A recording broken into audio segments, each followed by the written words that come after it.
আজ আমি কচু শাক রান্না করব চিংড়ি মাছ দিয়ে। তার জন্য আগে কচু শাকগুলোর খোসা ফেলে দিয়ে ছোট ছোট করে কেটে তারপরে ধুয়ে নিয়েছি। ধুয়ে দেখুন জলটা ঝরিয়ে নিলাম। এবার চিংড়ি মাছ কিছু আমি রেখেছি কচু শাকের মধ্যে দেব। তার জন্য চিংড়ি মাছগুলোকে ভেজে নিচ্ছি।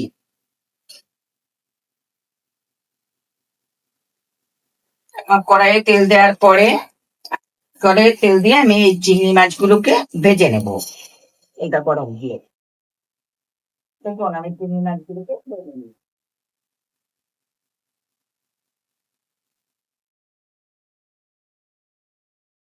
সুন্দর করে মাছটাকে ভেজে নিচ্ছি।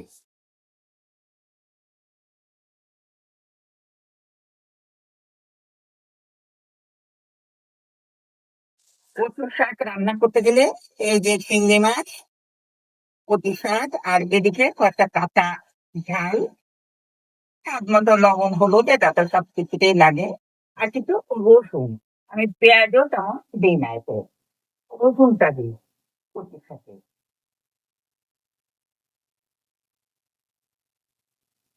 চিংড়ি মাছটা নামিয়ে রাখছি।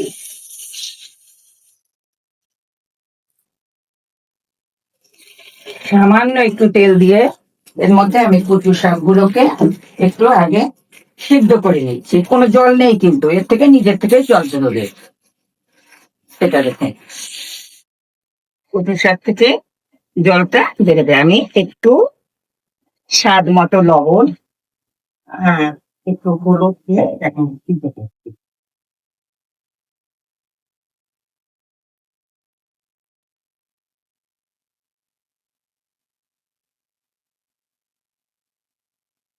এটাকে আমি এবার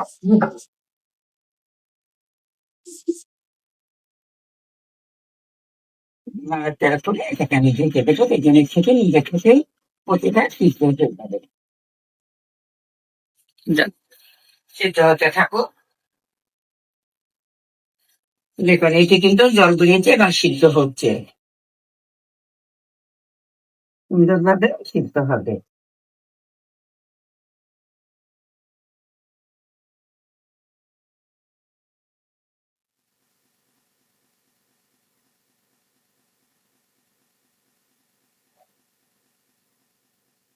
কচু শাকটা সিদ্ধ হয়ে গেছে, এখন আমি এটাকে নামিয়ে রাখছি। দেখুন নামিয়ে রেখে কড়াইটাকে আবার বসালাম। তেল দিচ্ছি একটু,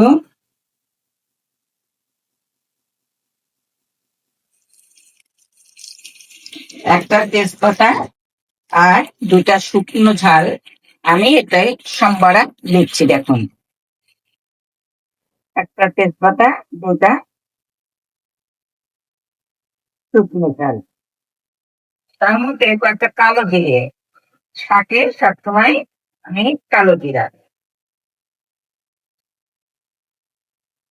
কালো জিরা দিচ্ছি অল্প দিয়ে। এখন এটা ভাজা ভাজা হবে একটু।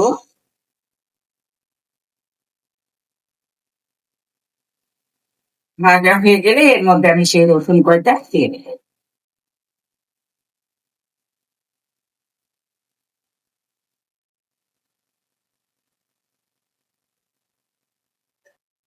এটা ভাজা ভাজা হয়ে গেছে, এর মধ্যে আমি কচু শাকটা দিয়ে দিচ্ছি।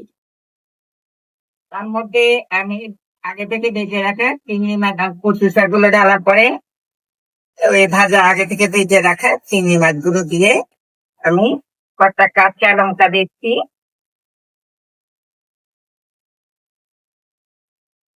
এই আমার আর কিছু দেওয়া নেই। এইবার শাকটা আস্তে আস্তে শুকিয়ে দিলে আমি নামিয়ে দেবো।